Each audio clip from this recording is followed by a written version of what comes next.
And the final item of business is members' business debate on motion 19344 in the name of Stuart McMillan on Road Safety Week 2019, and this debate will be concluded without any questions being put.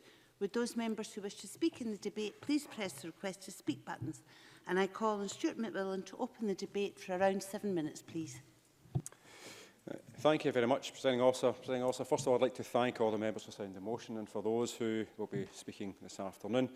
As all colleagues will know, road safety measures are a mix of both reserved and also devolved matters. The reserved being training and licensing of drivers, the licensing of public service vehicles and goods vehicle operators, the construction and use of vehicles, road traffic offences and also vehicle licensing and taxation. And those that are devolved are the setting of national speed limits, road signs, the use of seat belts on school transport vehicles and also the promotion of road safety. The Scottish Government also have the responsibility of the operational responsibility for the trunk roads, and I'm going to come back to that point in a few moments. I'd like to commend Brake for establishing this campaign in 1997 and also for making it the annual event that it's become. Road safety is everyone's business. Every MSP will sadly be aware of incidents that have happened in our constituencies and also our regions where someone's life has been changed forever or even worse, lost. Both will be devastating for both the families and also friends alike. When someone survives an accident, there may well be the many challenges that they have to face in the future years. In this regard, I pay tribute to every campaigner for road safety and also for road safety measures. Whether it's campaigns about speed restrictions or road safety measures, any new policy implementation must be both fully considered but also crucially workable. Now, I would like to pay tribute to and also thank my friend and colleague Councillor Jim MacLeod from Port Glasgow. Jim, he doesn't know I'm talking about him today, but Jim has been a councillor since 2007, but he's also been a long-term advocate for disabled rights. As a child, Jim was knocked down. He obtained a spinal injury and he has used a wheelchair ever since. One of Jim's many campaigns has been the issue of road safety in Inverclyde. Our streets and roads are safer as a result of Jim's interventions, but also it's the awareness within the local community, as the Greenock Telegraph have covered many of the articles that Jim has put forward. The issue of road safety measures will never go away. Indeed, it's become even more important with every passing year as there are more vehicles on the roads.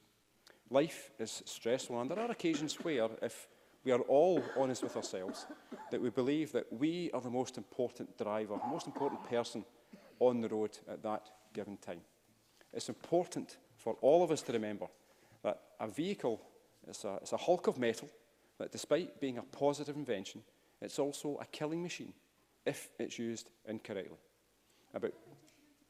Sure. Gillian Martin. I'm very grateful, Stuart McMillan, for giving me the space to make an intervention. I want to ask him if he thinks more could be done to educate young drivers, particularly those that are driving in rural areas. Stuart McMillan. I absolutely agree with Gillian Martin on that point. And that's the thing, I'm going to touch upon younger drivers in a moment, but certainly younger drivers, there's more of a propensity to maybe to be a bit more impetuous and maybe kind of consider less maybe some of the surroundings on the roads and also other drivers.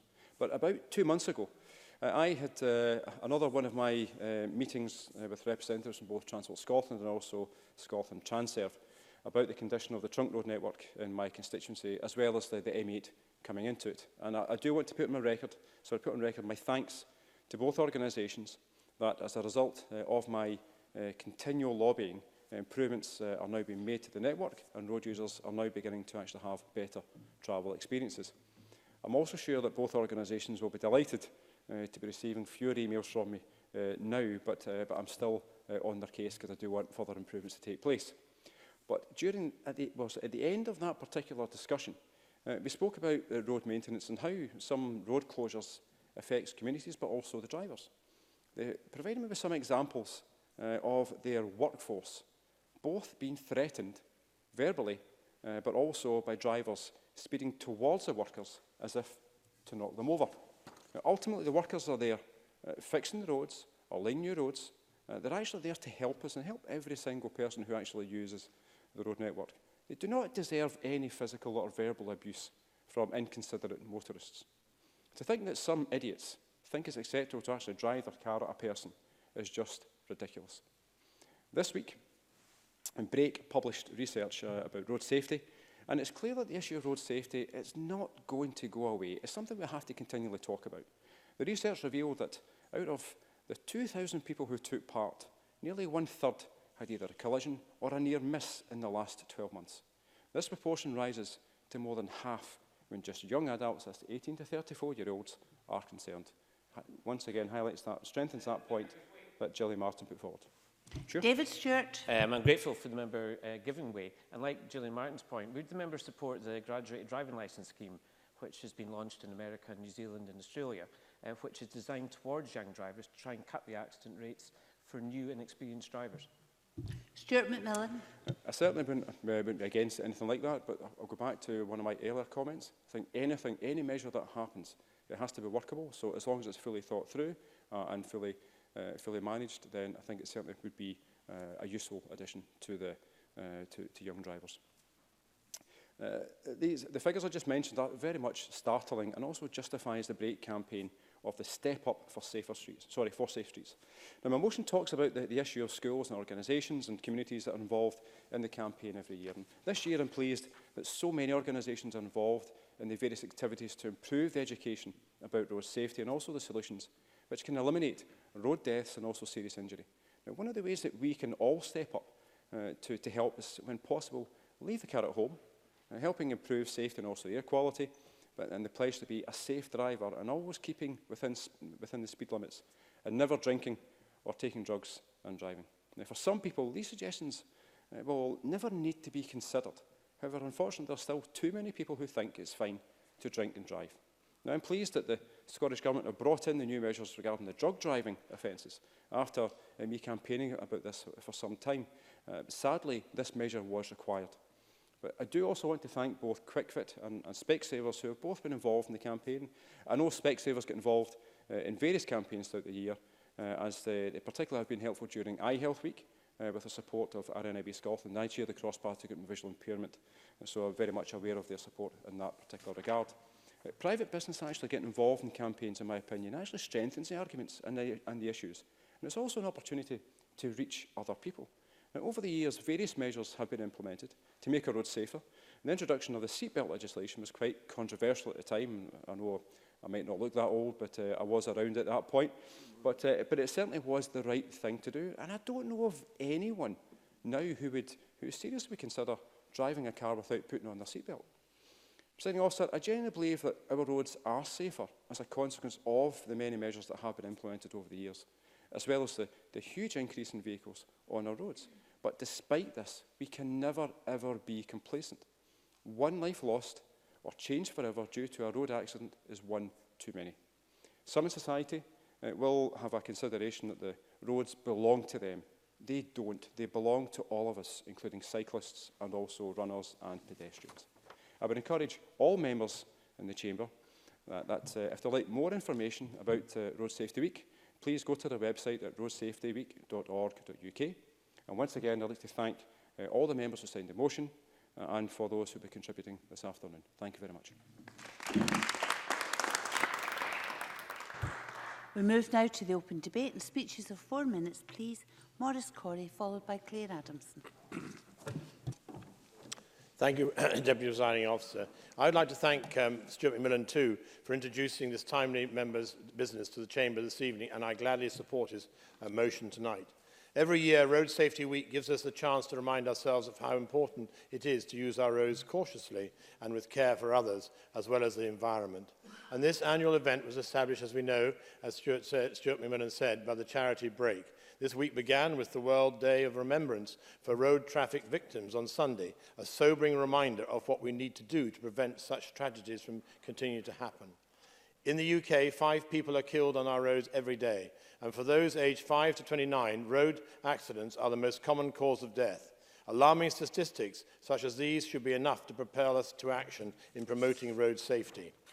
This year's theme for the Road Safety Week, Step Up for Safe Streets, is all about raising awareness of what we can do to promote road safety systems and promote safe system solutions. When designing roadworks, we need to prioritise safety and our health first and foremost. Safe systems offering design-led solutions means that the road transport networks can be consciously built in a way that lends itself to prevention and protection for everyone. Every road death is unacceptable, so this Road Safety Week will put a spotlight on prevention strategies that create safe spaces, especially for those, those who are walking or cycling. For children especially, safer streets mean that they have the option to play outside without any heightened risk of traffic. The charity break has suggested the ways in which we can all step up to do our part, and policymakers can work to actively encourage safe system solutions and embrace the technology we have at our disposal to make this possible. And schools can equip young people to boldly push for change and improvement in road safety. And essentially, every person can step up by committing to less vehicle use and advocate for the safe system approaches. I welcome the many ways in which people have been taking part in raising money in this Road Safety Week so far. For instance, some are holding a coffee morning or a Bake for Break fundraiser for the cause. Others will be organising a sponsored walk or aiming to reach 10,000 steps to show the immense benefits of being active outside. Schools have embraced Road Safety Week, and rightly so. Children must be at the forefront of understanding road safety, for they will be the agents for change in the future. Of those registered to take part in last year's Road Safety Week, more than half were educators. Dangerous roads severely limit children and young people from activities such as cycling or walking, and generally leading to active and healthy lifestyles. And so it is for their sake, and that streets need to be free from the threat posed by traffic as much as possible. And through positive engagement and interactive workshops, educators are making Road Safety Week real and relevant for young people. In Scotland, this year's Road Safety Week will involve an estimated 100,000 people across 450 schools, organisations and individuals. And of that number, an amazing 60,000 will be children, young people and staff. I know my own region of West Scotland, Braehead and Carleath in Dumbarton, are just some of the primary schools registered to take part this year. And this is a commendable effort by them too.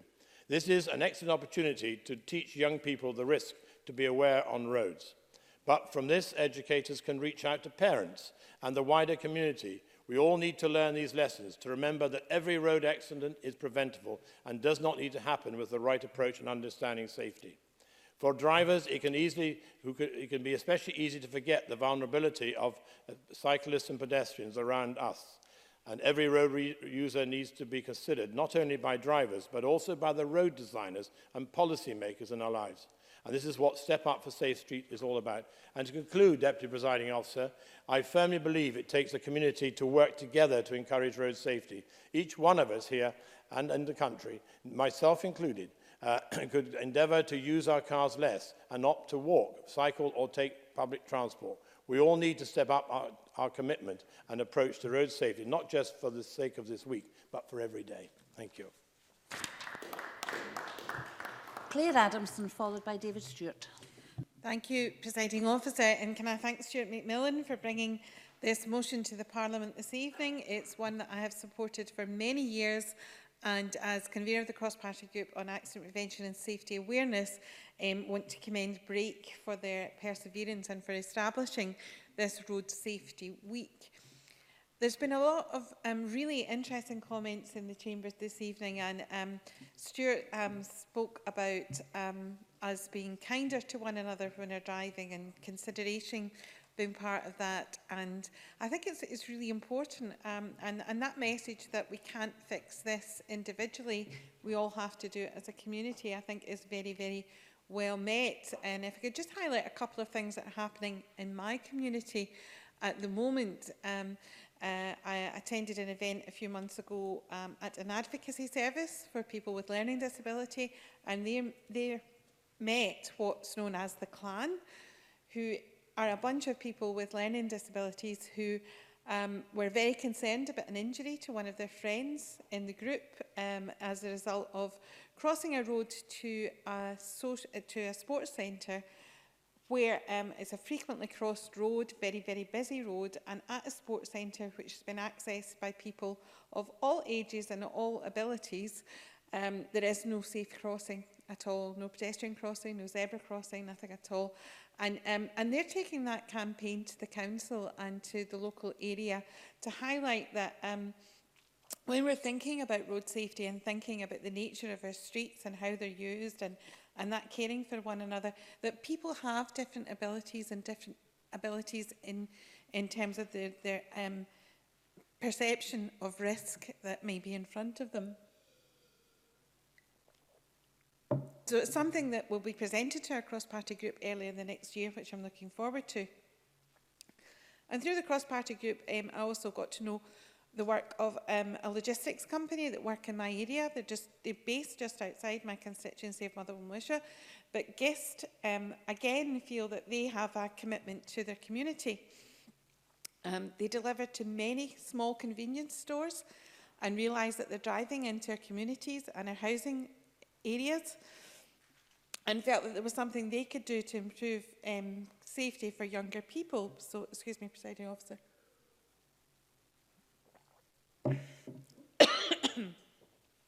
So GIST take their articulated lorries into primary schools. They set up a series of educational events that demonstrate to young people the dangers, particularly of being in articulated lorries and particularly blind spots, and how little they can actually see of young people in their environment. To raise awareness for the young people in the area, and they provide equipment, high-vis vests for the young people walking to and from school, and materials for use within school with safety messaging on them. And they're doing that as part of a community engagement, and I think it's a wonderful example of how companies can come together and work with people to make our roads and our communities safer. And I'll just say one small thing before I finish, and that's to say that ROSPA had their centenary last year and did a number of safety messaging.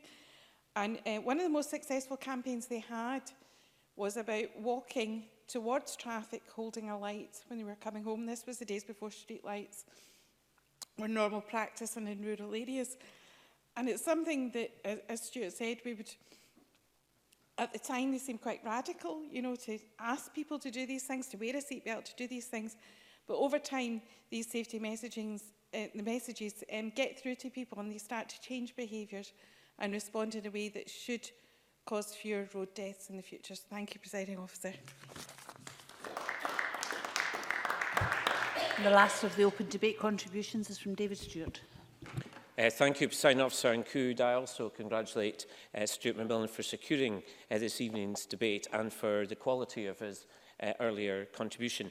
As we've heard, Road Safety Week is arranged annually by the Road Safety Charity Break, and like many colleagues throughout the Chamber, I've spoken several times in similar debates over the years. And as we've heard, Break goes the extra mile, if you pardon the pun, for the education of all road users. I've dealt with Break for many, many years, and my belief is they're evangelistic about education and road safety and work very efficiently with schools, colleges, businesses, and of course, Parliament here and Westminster, and indeed the Welsh Assembly as well.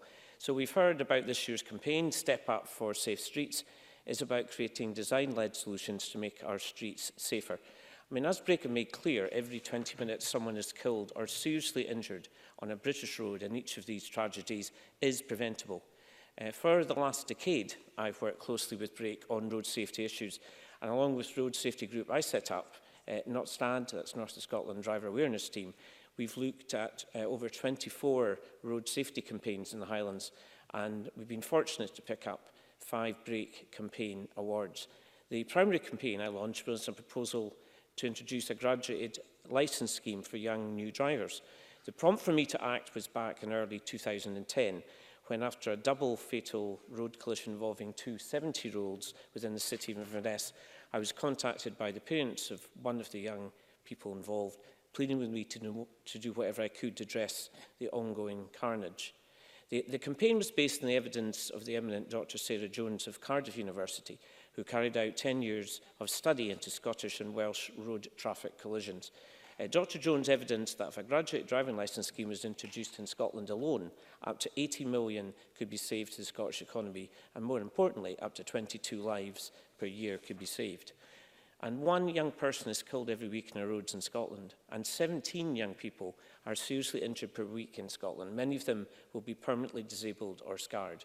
So education is the key, and where education and enlightenment do not work, we have to move to enforcement. That's the 3 E's of education, enlightenment, enforcement. And there's no doubt that within Scotland there's a strong voice in supporting this form of graduate licence, and in fairness, the Scottish Government historically has supported this. It is, of course, a reserved issue.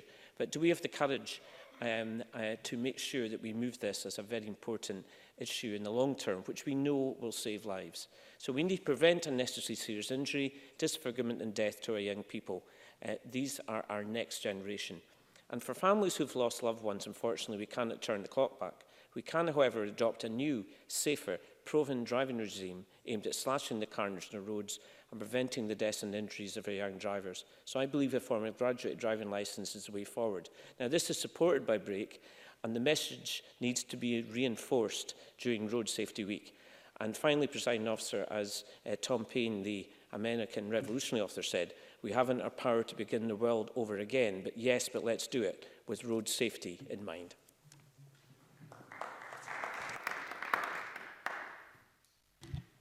I now call Paul Wheelhouse to respond to the debate for around 7 minutes. Please, Minister. Thank you very much, Presiding Officer, and I welcome Brake and Stuart McMillan's use of this week to highlight the importance of road safety across the country, and I, as others have done, offer my thanks to Stuart McMillan for having sought and secured tonight's debate, and also for all of those who've made thoughtful contributions in the debate tonight. As Stuart McMillan, Maurice Corrie and others have already correctly stated, 1 death on Scotland's roads is one too many.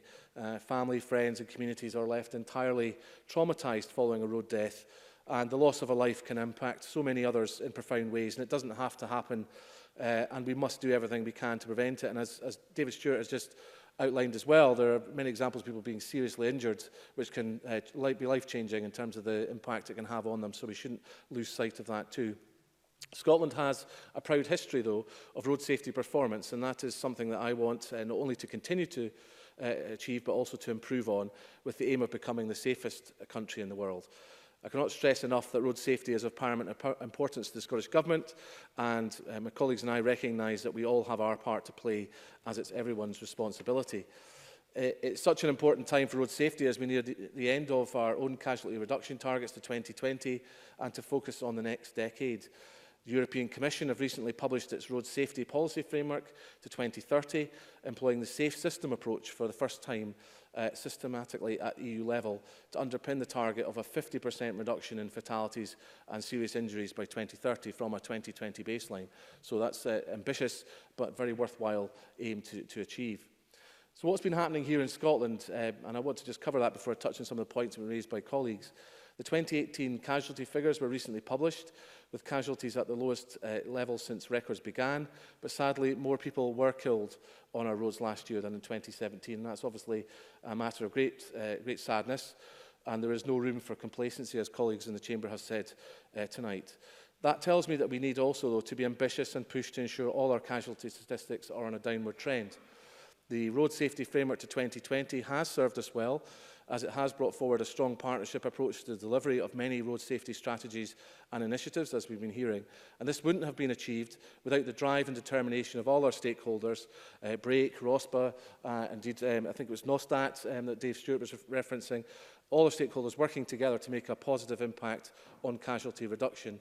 However, as we enter the final year of the framework, it's really important we continue to work together as collectively we make the final push to meet all our 2020 road casualty reduction targets. The Transport Bill recently passed Stage 3, and I believe this will help make Scotland's transport network cleaner, smarter and more accessible for Scotland's citizens and visitors alike. The new laws on footway parking should make our streets safer for pedestrians, and low-emission zones will improve air quality and health for walking and cycling, both contributing to Road Safety Week's theme to step up for safe streets, which have been referenced by colleagues. How we also manage speed and emissions in Scotland's roads could also have their part to play in addressing our climate emergency needs as well. I wanted to say something specifically in relation to the importance of protecting people who choose to walk and cycle in order to ensure safe and healthy journeys promoted through this year's Road Safety Week. Maurice Corrie is quite right. We can improve safety by not using our cars as much, having as many journeys as possible undertaken through sustainable active travel. And with our climate change and health ambitions, this government is more committed than ever to our vision that communities are shaped around people, with walking and cycling the most popular choice for shorter everyday journeys. We know the perception of roads as unsafe is a barrier against these everyday journeys, and the reduction of traffic speed can be a positive step in making our towns and cities safer places where people are confident to walk and cycle more often than they do now. And that is why we're committing £80 million per annum for the second year running to support local authorities and our partners to deliver ambitious segregated infrastructure to make our towns and cities friendlier, but more importantly, safer. And the budget has also supported innovative behavioural change campaigns, including the Cycling Scotland Give Cycle Space, #GiveCycleSpace campaign, and Police Scotland Operation Close Pass, in order to help change behaviours and better safeguard vulnerable road users in our communities, whether they are pedestrians, cyclists, horse riders, others who clearly are put at risk by dangerous driving. And the Scottish Government also encourages the introduction of 20-mile-per-hour speed limits in the right environment because they have real potential to encourage more active travel and increase people's perceptions of feeling safe. We are therefore continuing to work with COSLA to help identify more straightforward, efficient and effective procedures for local authorities who wish to introduce more 20-mile-per-hour speed limits in the right environment. And one example of work being undertaken at the moment is a review of current traffic regulation order process, which will determine whether this does create a barrier to the implementation of 20-mile-per-hour speed limits. These solutions will be found through collaborative working between COSLA, who are a key stakeholder in road safety, and the Scottish Government. And in addition, the recently updated Scottish Safety Camera Handbook introduces the ability for safety camera resources to be deployed flexibly to ensure continued support of improved driver behaviour and speed limit compliance in high footfall areas where active travel could be encouraged by lower speeds while reducing risk exposure. The Scottish Government places a strong emphasis on road safety education, and Road Safety Scotland, the Scottish Government's principal road safety delivery partner, has developed numerous learning resources and social marketing campaigns aimed at tackling the use of inappropriate speed and other poor behaviours in Scotland's roads. And finally, I will indeed. Stuart McMillan. I thank the Minister for taking intervention.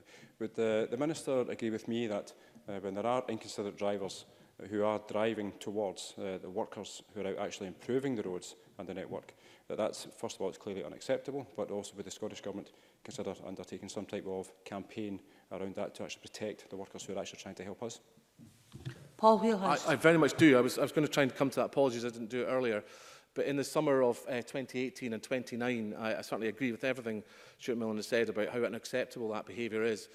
But in 2018 and 2019, Transport Scotland, through their operating companies and DBFOs, ran roadwork safety campaigns that involved the safety of roads at roadworks and road workers. They also recorded a number of vehicle incursions into sites, as well as the abuse of staff, which I was disturbed to hear Stuart McMillan referencing in relation to the people he has discussed this with. And this campaign was picked up by various media outlets across the industry, but we can't be complacent. We obviously need to continue that messaging. And in 2020, Transport Scotland will be running a campaign highlighting that verbal and physical abuse, as well as any threat to road workers or office-based staff, will not be tolerated by this government. So I do want to thank Stuart McMillan for raising that point. On other points that have been raised today, I think Dave Stewart has mentioned twice tonight the graduated driving licensing, which he is quite right to say is a reserved matter. To inform the Chamber, Mr Matheson has recently written to the UK Government suggesting a pilot of the graduated driving licence could be undertaken in Scotland. And we have yet to receive a response. It may be affected by, obviously, pardon, the general election, but we look forward to hopefully receiving a response from UK ministers in due course, and we are willing to have a look at that, and I hope that is positively received. And indeed, I thank Stuart McMillan for raising the points, and indeed for his campaigning on drug driving laws, which were introduced as of last week, which obviously have an impact on terms of the ability of the police to test motorists to be involved in an accident, stop for a traffic offence, or are suspected of drug driving, and hopefully that too will help improve safety. I think Gillian Martin, who's not here just now, raised the point about young drivers, and I think there's some great examples which we can signpost of young driver training programmes, not least in the Borders, I'm aware of. Excellent work by Police Scotland there. But just to conclude, Presiding Officer, looking towards 2030, now is a great opportunity for us all to strengthen Scotland's position as a world leader in road safety performance. Work is well underway in the development of a new framework, and key stakeholders are heavily involved in this process. We will continue with some of the award-winning, breathtaking motorbike safety campaigns and others which are on country roads campaigns, and indeed Prince Michael International Road Safety Award was won by that campaign. We will continue that kind of public messaging, but if we are to meet challenging targets like the ones set by the EU, then we need to further strengthen the way road safety is delivered in this country, and we need to keep working within our current partnerships with a real enthusiasm and commitment. But we also need to explore new opportunities, such as through new technology, and connected and autonomous vehicles in future may also help to improve road safety. We need to embed all pillars of the safe system approach, which I referenced earlier, at national and local level, and we need to be shining examples of evidence-based best practice and make sure we do what makes a real difference. So we're proud of the work that's going on here in Scotland. I thank BRAKE, I thank colleagues across the Chamber for raising the importance of road safety this week, and for using this debate to highlight the importance of road safety across the whole of Scotland. And thank you very much. That concludes the debate, and this meeting is closed.